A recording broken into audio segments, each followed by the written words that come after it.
Have you ever looked at someone you loved and felt an overwhelming certainty about who they could be, even while the reality of who they were kept breaking your heart?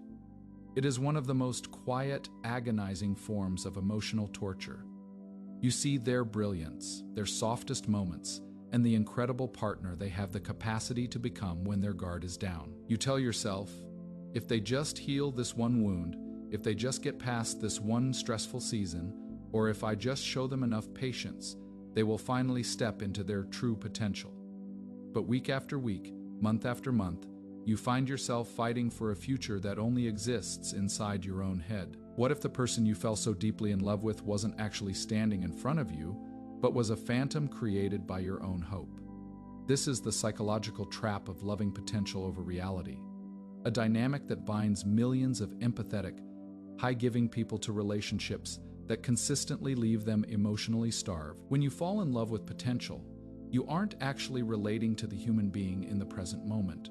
You are relating to a hypothetical future version of them that has not yet been built. You become an investor in a project that the other person never agreed to finish. Every breadcrumb of affection, every rare moment of deep connection, and every fleeting promise becomes proof in your mind that your vision is correct. But while you are busy building blueprints for a life together, they are living comfortably in the house of their current habits, completely unmotivated to change. Have you ever stopped to measure how much of your own emotional energy is being spent on maintaining a fantasy that they have no intention of turning into reality? To break free from this cycle, you have to look closely at the hidden mechanics of emotional availability. Most people believe that emotional availability is binary, that a person is either open to love or completely closed off. But emotional availability exists on a spectrum. And one of its most dangerous forms is conditional availability. A conditionally available partner shows up with passion, intimacy, and charm whenever things are easy, romantic, or convenient for them. But the moment the relationship requires consistent effort, accountability, emotional sacrifice, or hard conversations, their availability completely evaporates. They give you just enough closeness to keep your hope alive, but never enough consistency to give you real security.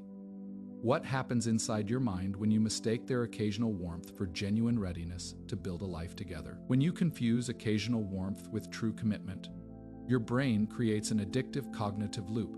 Because you've seen their best side, those rare, magic moments where they were attentive, vulnerable, and loving, you assume that their best side represents their true identity. You treat their coldness, their distance, and their lack of effort as temporary flaws or external disruptions. You tell yourself, this isn't who they really are, they are just stressed, or they are just scared because of their past. But here is the hard, unvarnished truth you need to hear today. A person's character is not defined by how they treat you when everything is easy and high. Their character and capacity are defined by how they show up when things are difficult, uncomfortable, and routine. If their consistency during the hard times is the true test of their character, why do you keep giving them a pass for disappearing when you need them most? You keep giving them a pass because accepting their reality requires you to mourn the loss of the dream you built around them. Admitting that someone does not have the emotional bandwidth to be your partner means facing a painful truth that all the love, patience, and understanding you poured into them was not enough to change their internal capacity. It means realizing that you cannot want someone's growth more than they want it for themselves. The human mind will go to extraordinary lengths to avoid that specific pain. It will rationalize neglect, make excuses for emotional absence, and rewrite red flags into tragic misunderstandings, all just to keep the hope of potential alive for one more day. Have you ever considered that by constantly excusing their lack of effort, you are actually enabling the very behavior that is draining your soul? When you continuously cushion someone from the consequences of their emotional absence, you remove any incentive for them to change. If they receive your unconditional loyalty, your physical presence, and your deep care while offering only a fraction of effort in return, why would they ever do the hard internal work required to grow? They have learned that your standards are negotiable, that your boundaries can be pushed, and that your love will remain even when their respect is absent. You become a safety net for their immaturity, a allowing them to enjoy the benefits of a partnership without ever paying the price of personal accountability. What is the quiet cost your own life pays every single day you stay committed to someone who is only half committed to you? The cost is your self-worth, your peace of mind, and your irreplaceable time. Every day you spend waiting for an emotionally unavailable person to wake up and realize your value is a day you spend abandoning yourself. You slowly train your own nervous system to believe that love is something you have to beg for, negotiate, or earn through endless patience. You become so accustomed to the low-grade anxiety of waiting for their next shift in mood that true stability starts to feel boring or unfamiliar. But you are not born to spend your life sitting in the waiting room of someone else's emotional evolution. Now that you can see the clear difference between who they actually are and who you hoped they would become, how long will you allow a fantasy to hold your real life hostage? Here is section 2 of video 3, approximately 1,000 words, continuing seamlessly from section 1 with the exact same continuous pacing and strategic rehooks. Holding your real life hostage for a fantasy doesn't happen overnight. It happens in micro decisions made every single day. It happens when you silence a genuine concern because you don't want to be labeled as dramatic or too demanding. It happens when you lower your expectations to match their baseline, telling yourself that demanding basic consistency is asking for too much. Over time, a quiet dynamic sets in where you become the primary caretaker of the relationship's emotional atmosphere. You become hypersensitive to their shifts in mood, their tone of voice, and the space between their replies. You convince yourself that if you just maintain the perfect climate, if you are supportive enough, attractive enough, fun enough, and understanding enough, they will finally drop their guard and give you the commitment you crave. Have you ever caught yourself managing their emotions so intensely that you completely forgot how to honor your own? When you spend all your energy managing someone else's emotional climate, you enter a dangerous phase called emotional bargaining. Emotional bargaining is the practice of trading away your present peace in exchange for a future promise that has no guarantee of ever coming true. You tell yourself, I'll just get through this month, or once their work slows down, things will go back to how they were. But notice the recurring pattern. The goalposts are constantly moving.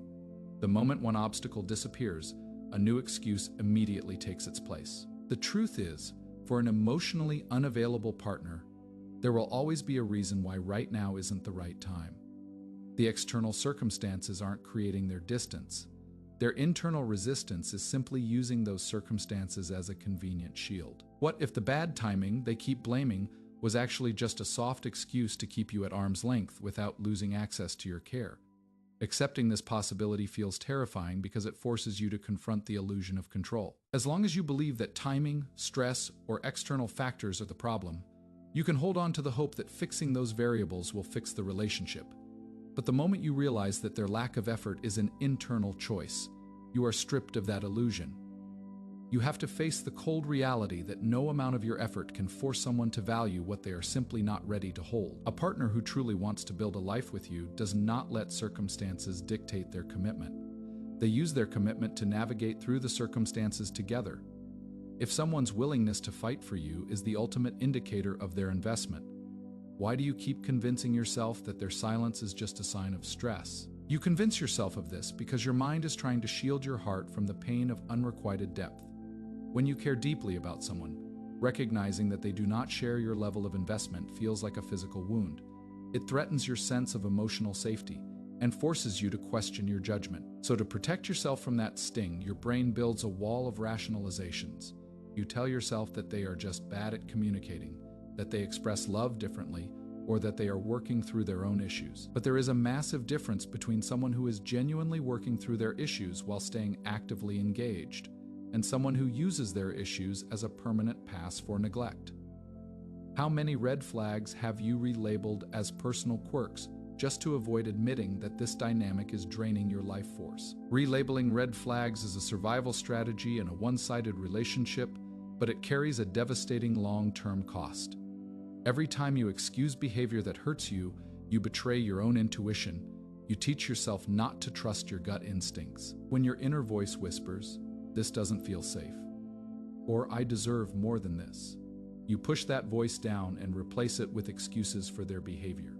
Over time, this creates a profound internal fracture. You stop trusting your own perception of reality, becoming entirely dependent on their validation to feel secure. You end up trapped in a state of chronic self-doubt, constantly seeking reassurance from the very person whose inconsistency caused your anxiety in the first place. What happens to a person who stays in that state of self-doubt for so long that they forget what genuine emotional safety even feels like?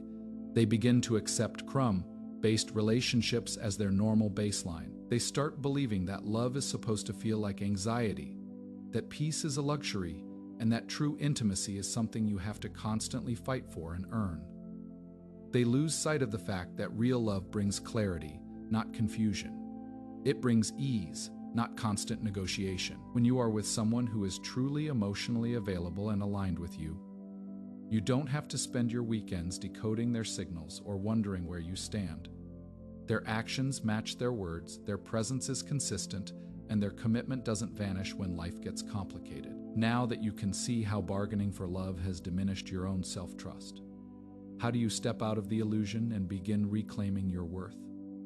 Here is section 3 of video 3, approximately 1,000 words, completing the full script with continuous pacing, emotional depth, and empowering closure. Reclaiming your worth doesn't begin with a dramatic confrontation or a tearful showdown. It begins in the quiet privacy of your own mind, the exact moment you decide to stop lying to yourself about what you are receiving. It happens when you look at the reality of the relationship, not the potential, not the memory of how it used to be in the first month, and not the promises written in pencil for the future. And you finally judge it by how it makes you feel today. You ask yourself the single most grounded question a heart can face. If nothing about this person ever changes, if this exact level of effort and availability is all they ever bring to the table for the next 5 years, am I truly willing to live like this? What happens inside your soul when you stop waiting for them to change and finally make the choice to change your own response? When you answer that question honestly, the illusion completely shatters. You realize that you have been holding your breath, waiting for a permission slip from them to finally feel secure, loved, and valued. But an emotionally unavailable partner will never hand you that permission slip, because doing so would require them to pay a price in vulnerability they are simply unwilling to pay. The freedom you have been searching for was never hidden inside their realization of your value. It was hidden inside your own decision to stop begging for what should have been freely given. If you have spent months or years proving how patient and understanding you can be, why does letting go feel less like a defeat and more like a recovery of your own life? It feels like a recovery because you are finally taking back all the emotional capital you invested in an empty bank account and putting it back into your own self-worth. For so long, your energy has been completely consumed by monitoring their distance, adjusting your boundaries, and trying to be the perfect version of yourself that wouldn't scare them away. But when you pull that energy back, you suddenly remember who you were before you allowed someone else's limits to define your boundaries. You remember that your heart was designed for reciprocity, for joy, for deep laughter, and for an unwavering partnership where you never have to guess if you are wanted. What if the fear of being alone after letting them go is actually far less scary than the reality of feeling completely alone while sitting right next to them? There is no loneliness quite as heavy as the loneliness you feel when you are in a relationship with someone who is physically present but emotionally thousands of miles away. Sitting in a room with a partner whose heart is walled off forces you into an exhausting state of hypervigilance. You learn to walk on eggshells, to censor your vulnerability, and to pretend that breadcrumbs are enough to keep you full. Stepping away from that dynamic might bring a temporary wave of grief. But that grief is clean. It is the natural pain of ending a fantasy. The chronic anxiety of staying in a one-sided connection, on the other hand, is a slow poison that degrades your spirit day after day. How do you train your heart to stop reaching for the very connection that was continuously draining your peace? You train your heart by changing the narrative around what love actually looks like. Up until now, your nervous system has associated love with intensity, anxiety, and the high-stakes struggle to win someone over. You have mistaken the relief of them returning to you after a period of distance for true passion. But real love is not a game of emotional tag where one person runs and the other chases. Real love is steady, it is grounded. It is two people standing face to face, looking at each other with clear eyes and saying, "I see you, I choose you, and I am stepping into this with both feet." The moment you raise your internal standard to expect that baseline, you become completely immune to the charm of conditionally available partners. Why will you look back at this exact moment in your life not as the tragedy of a failed love, but as the turning point of your self-respect? You will look back at this as your turning point, because this is the moment you stopped sacrificing your present for someone else's potential. You decided that your peace of mind was non-negotiable, that your standards were no longer open for debate, and that your love was a gift reserved exclusively for someone who has the courage to hold it with both hands. The person who walked away or refused to show up didn't destroy your future. They simply cleared the stage for you to stop acting as a supporting character in their chaos and step up as the lead character in your own life. Now that you have seen the truth and unmasked the fantasy, how will you step forward into a world where your worth is never again up for negotiation?